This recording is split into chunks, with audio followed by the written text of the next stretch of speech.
the amount of money that was pumped into the system to create what people would say is a bull market, or the greatest bull market ever in equities, or the end of a 30-year bull market in bonds. That was all due to Fed manipulation of interest rates and easy money. It's an illusion, so to speak, where price discovery is broken. And so when we talk about where we are and where we're going to, I would say to you that we haven't seen anything yet, because prices have been distorted to levels really that are beyond imagination, where hedge funds can borrow hundreds of millions or billions of dollars at next to nothing, at call it 1% back a year or two ago, push it all into equities and cryptocurrencies and real estate, jack up valuations to obscene levels, make fortunes, make huge bonuses, and in the meantime have created distortions. Now, when I started in this industry in 1990, I was 20 years old. The interest on the 10-year Treasury was 9%. You didn't have inflation that we have right now, and even by the lying CPI standards, inflation back then was 2 or 3%. You make a 9% on a U.S. Treasury, you're doing pretty darn well. And in that environment, what you had was called risk on, risk off, right? Stocks are risk on, bonds are risk off. The inverse correlation between stocks and bonds are gone. And what really that means in a broader sense is that if you look at the pension funds, the insurance companies, the 401k administrators, they're all using a 60-40 mantra, where even most financial advisors use a 60-40 strategy, where 60% of the assets are in securities and 40% are in bonds. And this is done specifically to provide a hedge. That 40% provides a hedge against the speculation, if you will, in securities. Now, that works until it doesn't. And when you talk about an environment where interest rates have been suppressed for so long, the inverse correlation has disappeared, because as rates rise, they both collapse. Now, what's interesting about that, and about your question, is this year, or 2022 rather, the 10-year Treasury was down 16%. That's the largest decline in the history of the 10-year Treasury. The 60-40 split, third worst year in the history of the 60-40 split. So in other words, people watched their stock accounts fall by 20%. And the hedge, that being the treasuries, which was supposed to protect the 60%, performed almost as bad. And so I think when you look at an environment where rates probably have a long way to go, and to find a semblance of reality, because look, the only way you stop inflation is to raise rates above the level of inflation. Now, it's in the best interest, it's in the vested interest, rather, of every single country on the planet to print as much money as they possibly can. It's really, that's their ideal. But at the same time, keeping inflation in check, and the only way that they're able to do that is to lie about the inflation rate, which is exactly what most nations are doing, in particular the US, where they tell us the CPI right now is at 7%, let's call it. So you're earning 3.5 to 3.75% on the 10-year Treasury right now, facing an inflation rate double that. But that inflation rate doesn't take into account food, energy, and housing, and it's massaged and manipulated.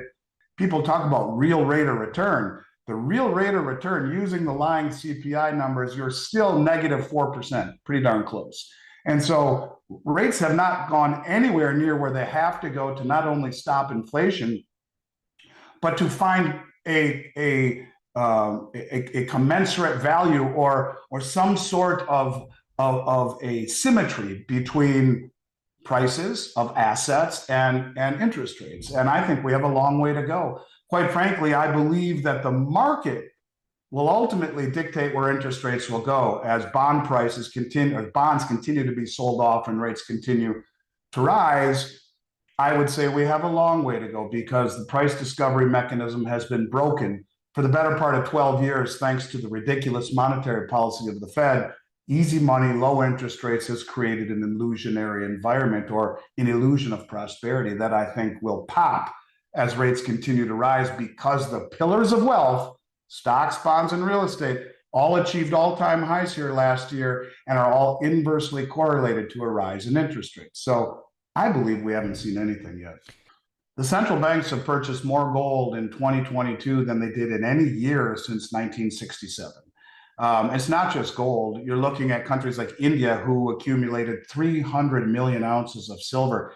That's a third of global mine supply. That is 10 times what is backing the price setting mechanism of the West. There's about 36 million ounces of silver in the registered category on COMEX. Those are the bars that can be immediately delivered. If you look at the entire COMEX warehouse, all of it, all the warehouses, COMEX, commodity exchange here in the United States, that is the price setting mechanism really of the world, there's about 300 million ounces, of which the majority is called eligible. Those are bars that would belong, like, to me. I have plenty of 1,000-ounce silver bars in our JFK Brinks depository that are eligible, meaning if I decided to sell them because Elon Musk offered a $20 premium per ounce, I could transfer them to the registered category.